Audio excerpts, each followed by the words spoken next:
is Mhaisekar. I'm the consultant.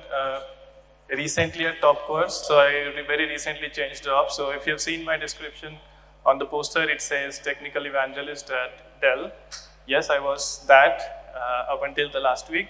Now this week I've actually changed my jobs. So I'm a consultant at Top Course today. Right, so Azure Stack HCI, it's a place between places. So why do I say that? So when we talk about cloud, we talk about mainly two things. First, it was the private cloud, and now recently in the recent year, it's been public cloud. So what is the question we should be asking is this really a private versus public debate?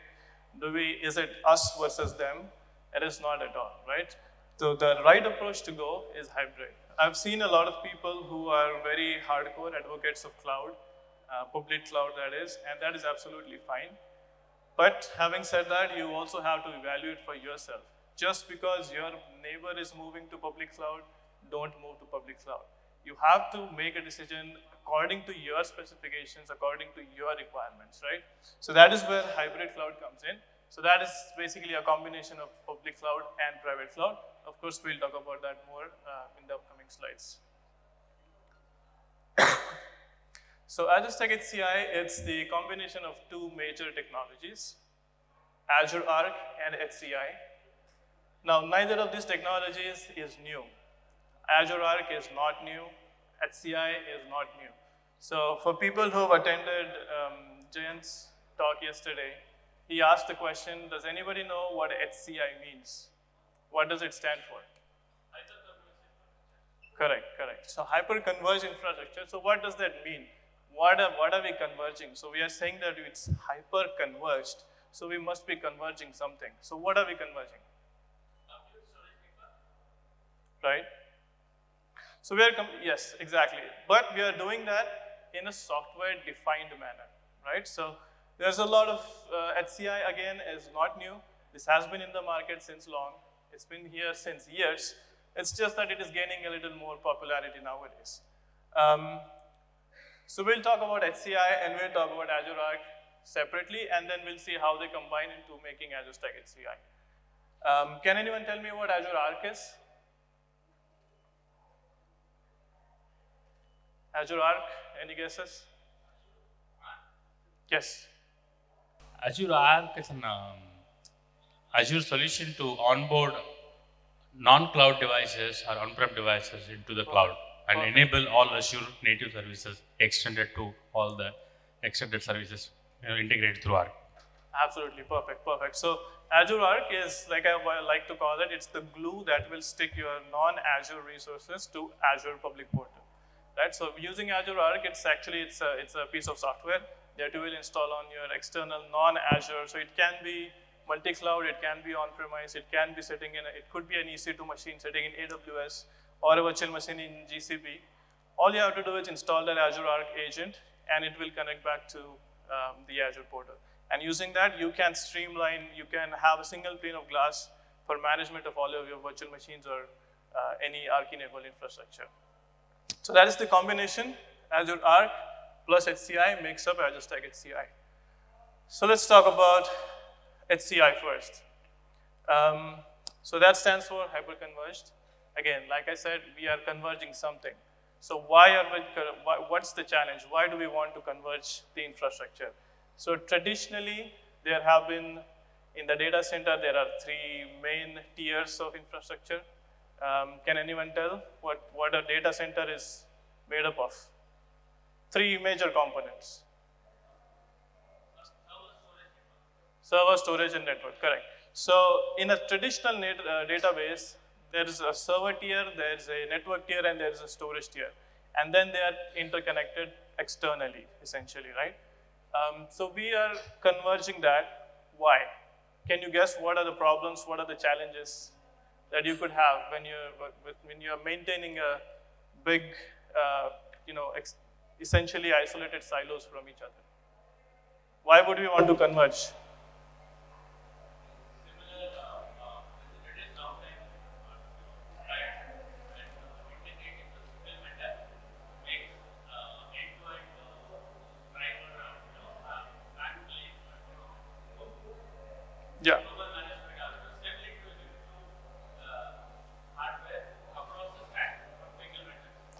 Perfect, perfect. So sorry? Okay. The main reason is because they are essentially independent of each other. We are just connecting them externally. We have to also maintain them individually. So when something goes wrong, you have storage vendors, you have compute vendors. So let's say servers you have from Dell, and then switches you have from Cisco, and then you have whatever, let's say Data-On or Lenovo storage. So when something goes wrong, who do you go to? Do you go to Dell? Do you go to Cisco? Do you go to Lenovo? Where do you go? So that is the maintenance problem that you get, because every vendor will point fingers. No, that's not my problem. That's that guy's problem, right? So that is what we're trying to eliminate. That is what we're trying to address here. So what are we doing? So see here in the traditional data center, we have servers and blades, external storage, and networking hardware. We are converging all of that into HCI. So now we have server and locally attached storage to each of the server, and then we also have the networking switches, right? And all of this is built on industry standard servers and switches. What does that mean? So basically that means that this combination of compute and storage components, it's been very fairly and very hard tested, and it just works because it's been tested intensely. So you don't have to worry about, hey, is this hardware compatible with this hardware, or let me go check my compatibility metrics, right? So you don't have to worry about all of that, because that has already been tested for you. So you can just go ahead, purchase the appliance, and you can deploy it. Then on top of it, you run the virtualization layer, compute. So compute is mainly for virtualization platform, right? So you have processor, you have your virtualization layer, maybe Hyper-V, ESXi, whatever. So in this case, it is Hyper-V, Microsoft.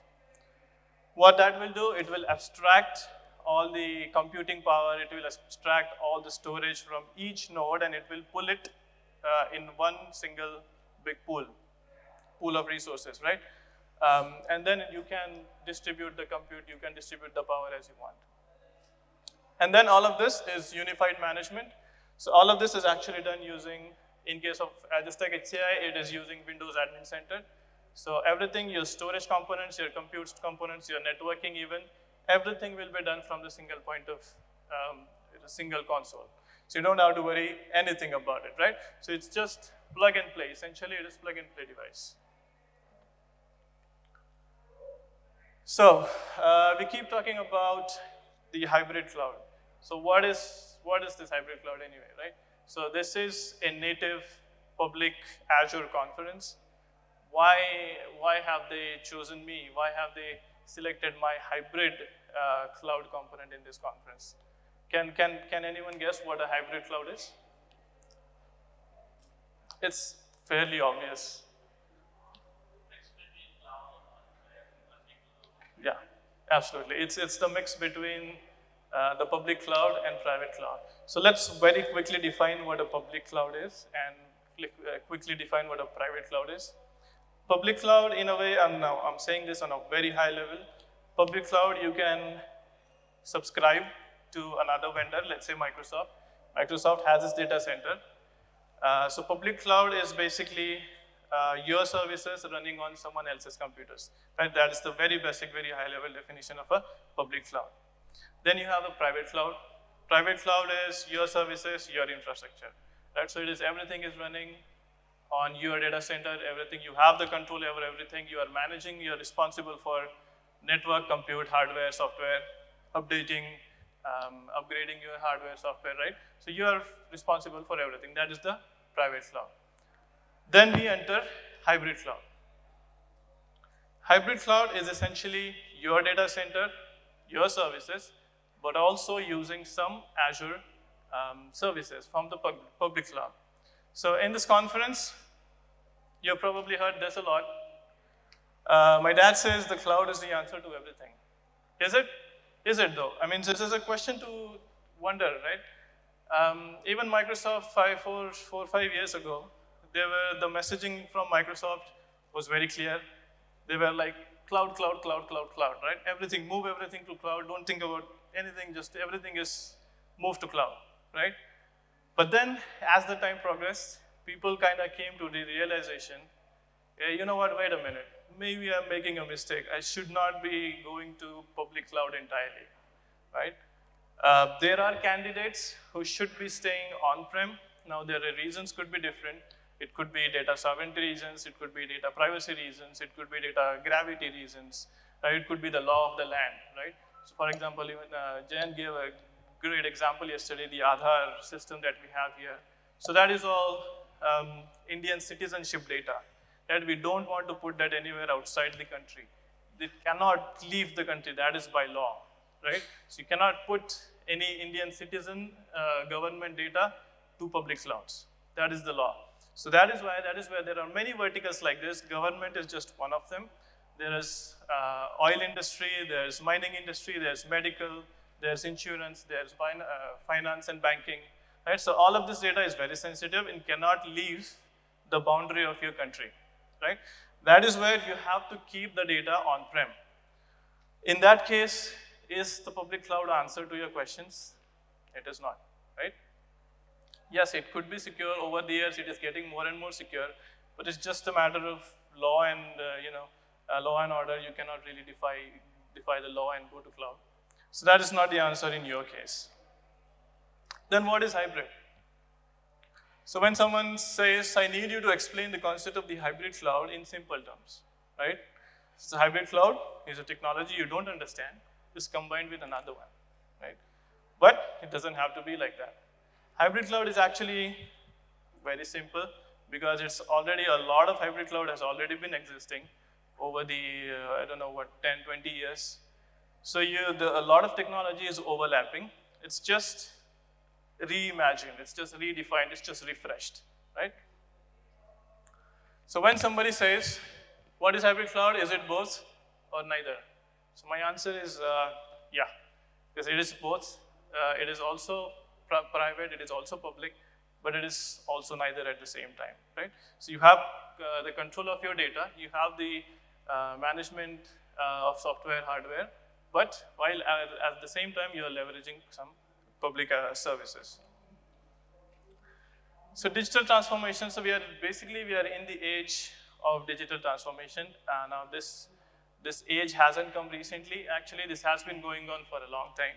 We have been in a digital transformation for a while now. So as part of that, we are rethinking how we engage with our customers, how we engage with our employees and vendors, with our partners. Right? So it's not as easy as, I have a slide later, but IT business is not just a small business in the basement anymore, right? IT is getting reimagined. So it is getting more and more complex, it is spreading its wings. And all the businesses, like I like to say today, is every business is an IT business, right? Everything runs in the background, it runs on IT, right?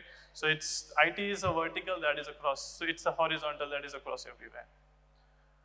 So there are new demands and new requirements from developers and existing workloads, right? As we repatriate our workloads, as we repatriate our applications, as we are adopting to more cloud and more different SaaS services, PaaS services, so there are new demands and new requirements that are coming in.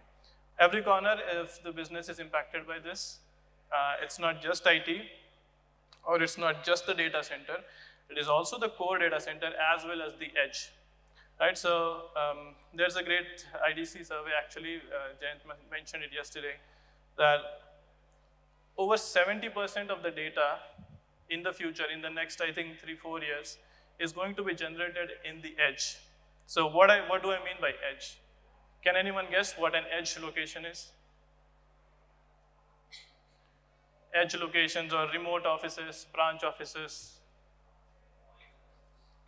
Yes, points of purchase, POSs, right? So retails, we have retail store, let's take Walmart, or let's say Big Bazaar, let's take Reliance, anywhere. So you've got shops all over the world. Now, Azure cannot go individually to everything, right? So that is where you use hardware like this, HCI, and then you can kind of leverage those hybrid services. IT environments are becoming more complex. Now, I say complex, but it's more diverse than complex, right? So actually, on the other hand, IT is getting simpler in the terms of operating it, in the terms of deploying IT, in the terms of getting up and running with IT. It is getting subjectively easier, but it is also getting diverse, right? So we have got multi-clouds now. We have got the competition for pretty much everything. Do I go VMware? Do I go Cisco? Do I go Microsoft? Do I go AWS? What do I do, right? So you've got so many options. And all of these challenges must be resolved with limited human interaction, especially after COVID, right? And human interaction is also prone to errors, human errors. And that is what we want to eliminate. We want to automate as much as we can.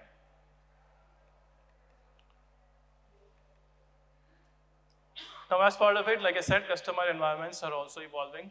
There are hundreds and thousands of applications each day, may it be containers, may it be data center, databases, may it be microservices, may it be virtual machines, right? So there are newer and newer languages and applications are coming in. So your development is all over the place. So it is just pumping out applications, right? So there's hundreds and thousands of applications that are very relevant to running your business today. And all of this is not only running on-prem, all of this is not only running on public, it is running on a diverse infrastructure. So when I say diverse, I mean data centers, the traditional data centers. Then you've got hyperscalers, which is the public clouds, branch offices, like we just talked about, and then there's also some edge devices, IoT devices, right? Especially at the edge locations, like I said, medical appliances or data mining or what's it called? Even for ships, right? When they have logistical businesses going on, there's a need for IoT right at the place where your data is coming from. You want to process it right then and there. You cannot afford any latency. You can't afford the round trip of the data going back to the public cloud, going to public cloud and coming back from the cloud, right? So you can't afford that. It's very time critical, so you need IoT devices at the edge. And then there's options to multi-cloud, like I said. It is not only just about Azure or AWS or GCP. There's actually, I think 95% of people, they are going multi-cloud because they don't want to get locked into a particular cloud vendor, right? So they want to kind of disperse their infrastructure and be able to run with resiliency. The key takeaway from here is cloud is not a place. It is not a place anymore. Then what is cloud? Cloud today has become a concept, right? So over the last few years, we have been spoiled so far by the operating model, by the GUI of cloud, that we want everything to be done as easy as we can and with as minimal efforts that I want to take, right? So cloud is not a place, but it has become a concept. And just because I am not using cloud, this should not mean that I'm missing out on the goodness of cloud. No? So if what if I can't, fine, I'm not on public cloud, I can't spin up a virtual machine as easily as it is in the cloud, but I still want to do it. I can't go to Azure, but I still want to do it, right? So that is where the concept comes into picture. So even in the recent years, you must have noticed that everything, the GUI or the operating model of everything is getting closer and closer to Azure, right? Because it is easy to manage, it is easy to use, it is very user-friendly. So nobody wants to miss on that. So that is why we are moving to hybrid clouds. If you have any questions at any point, please let me know. So what are the outcomes? So what are we desiring out of this? So what are we trying to achieve here? So there are two things mainly. It's data center modernization. So when I say data center modernization, what do I mean? It is just to simplify operations, increase efficiency, and transform IT productivity. So when I say transform, there's one of the things was transforming your hardware, consolidating your hardware, right? So before you had 3 tiers, you had storage, server, and compute, storage server, compute, and then you combined all of that into one. So now your data center footprint has already reduced, right? So you had this much data, let's say this much hardware, now you have just this much. So that is modernization. Then in terms of software, you're also consolidating, you're also modernizing. What you are doing software-defined compute. You are doing software-defined networking, software-defined storage. Right? So it's not individual consoles for everything anymore. It's just combined into one. And then there's hybrid acceleration. So it is to deliver consistent infrastructure and reduce risk. Right? So lesser the hardware, lesser the risk. Right? So if you don't have a lot of moving parts, there is lesser, lesser chance for failing something. It won't break as easy as something else with more moving parts will break, right? So it is consistent, it is very reliable, and it is well tested. So now you can achieve both of this with hybrid cloud operating model, like we just talked about, right? So hybrid cloud operating model, it's not a place, it's not a technology, it's more of a concept. So again, what are we modernizing here? So we are refreshing our aging infrastructure, the 3-tier silo, to HCI. Then we are migrating our existing Hyper-V to maybe cloud. Again, don't get me wrong, I'm not here to say don't move to cloud. Please feel free to move to cloud. But be careful, evaluate whether your workload, whether your organization is ready to move to cloud. If you are not, then migrate your existing things to Azure Stack HCI. Have a hybrid cloud approach. If something is perfect to move to cloud, I'd be the first person to tell you, please, cloud is that way, right? Feel free to go to cloud. But be careful, that's the tagline here. Use familiar management tools. Now, good thing about hybrid again is that since this has been going on for a long time, hybrid on-prem technologies have been here for since years. So you have, as an admin, you're very familiar with things like Hyper-V, you're familiar with PowerShell, you're familiar with System Center tools. So you want to keep using that. Just because you're modernizing does not mean that you have to reskill everything, does not mean you have to reinvent the wheel, right? So you can still keep using everything. We just talked about accelerating and consolidation. And all of this, like I said, all of this hardware and software is very well tested. So it is very reliable and it is highly performant. Just because you're making something smaller does not mean that you're taking the power away from it, right? So it is actually adding more power to it. So it is very highly performant. Transformation again, so Azure Stack HCI is hybrid by design. What I mean by design is it is not something that independent technologies took shape and then Microsoft is trying to somehow connect them together to make a hybrid story. No, that's not the case. Azure Stack HCI is actually it was created hybrid, right? So it was keeping in mind that, okay, this is how it is supposed to be used. So that is why it is very seamless. The integration between components is very seamless. Now you can build cloud native applications using containers, and you can host them on your cloud, or you can host them on AKS, on HCI as well. So you have that single pane of management across. Same thing with Kubernetes, right? And then empower XAS with flexible consumption options. Again, so since we are going hybrid, we are making very little CapEx investment. So we are going more OpEx.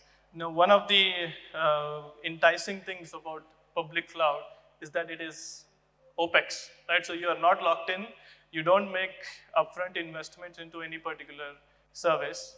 You just pay as you are consuming. Now, that is the thing that a lot of enterprises loved about it, right? So because they just want to scale up or scale out for a limited period of time where there's maybe a burst of requests coming in. But at the other times, they don't want to keep supporting the software or hardware that they are not really using, right? So that is one of the things that is very empowering, or it is very enticing about Azure Stack HCI, that it can still be hybrid, but you can still be on the OpEx model. Now, as part of the hybrid story, Microsoft has 3 different products. There's the public cloud, there's Azure Stack Hub, Azure Stack HCI, and then there's Azure Stack Edge. Hub is, as I like to call it, Hub is basically it's Azure.exe in your own data center, right? So what you do is all of you are familiar with Azure portal, right? how it looks and feels, right? Everybody uses Azure portal? Most of you at least, right? So you're familiar with how it looks and feels. That is exactly how Azure Stack Hub also feels, because it's the same console. It's the same SKUs even, right? So you just get a piece of Microsoft data center into your own data center. That is how I like to define Azure Stack Hub. Now there are pros and cons. The cons being that it is not flexible, right? So it comes into t-shirt sizes, comes into small, medium, large, depending on how you want to run your workloads. You don't have control over the virtualization platform, because in Azure, do you get control to your virtualization platform? You don't. Whenever you want to spin up a virtual machine, there are templates that you choose from. Okay, I want a D series, I want a E series, I want a B series machine, right? You can't really define, I want 16 GB RAM, I want, I don't know, 52 cores, right? You can't select that, you can't customize that. You have to use what you've got.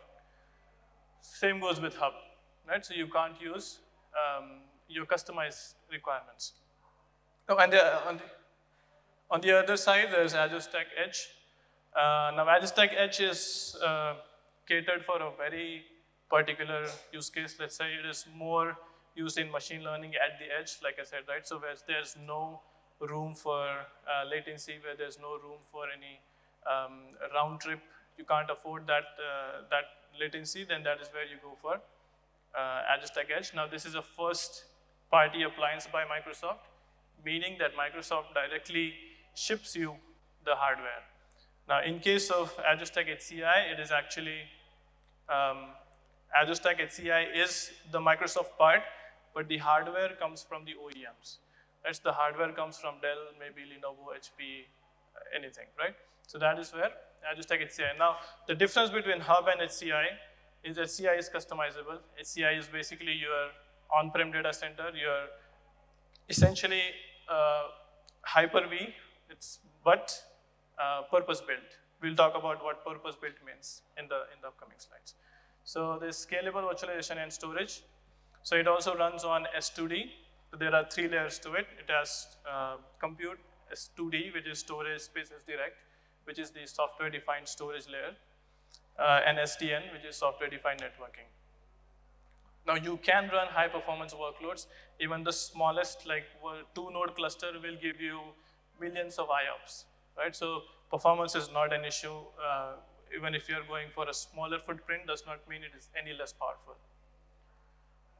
And then there's hybrid cloud computing operating model, right? We just talked about CAPEX and OPEX. Oh yeah, and all of this is bound with Azure Arc.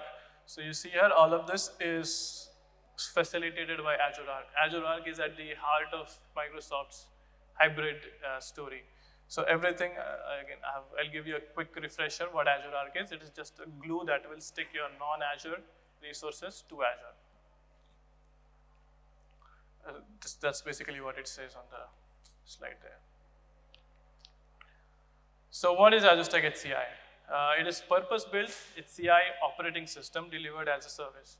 So when I say, after all of this, I say it is just an operating system, right? So a lot of people get very surprised. Oh, it's just an operating system. Okay, so then what's the difference? What's the big deal, right?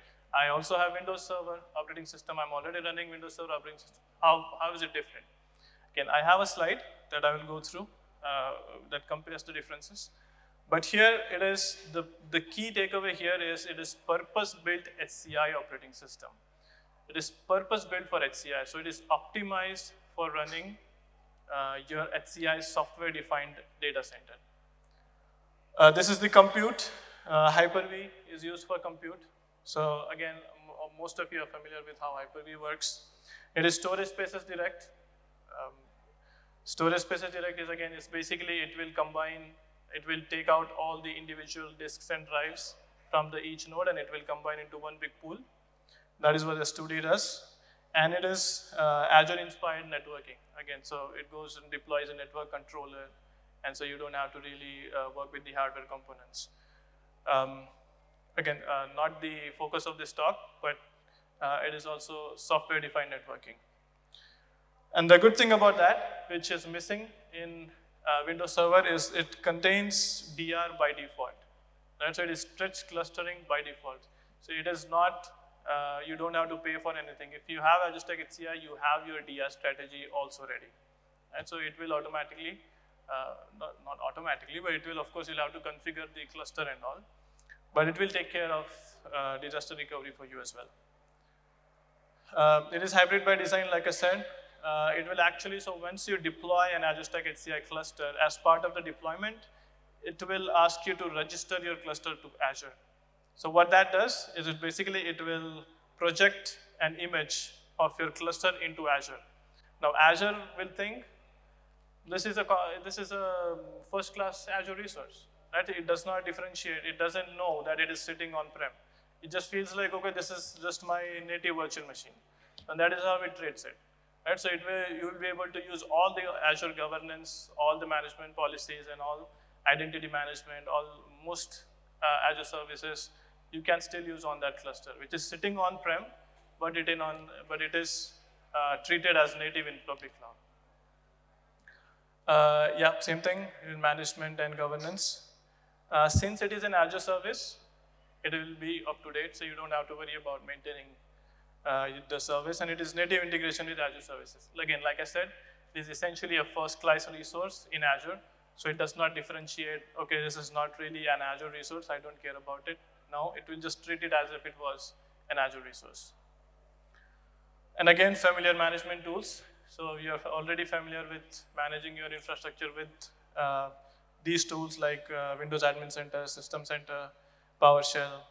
Even if you have third parties, so to a user, actually, to a consumer, it does not make a difference. He won't even know whether you're running on a 3-tier infrastructure or if you're running on an HCI. Because to a user, it is seamless. It does not make a difference, right? It is as if everything was on-prem. So they won't know the difference. So you can still, whatever you're running third-party tools, you can still, because they are your virtual machines, you can put anything you want on it, right? So that is why there's the unrestricted access to the virtualization layer.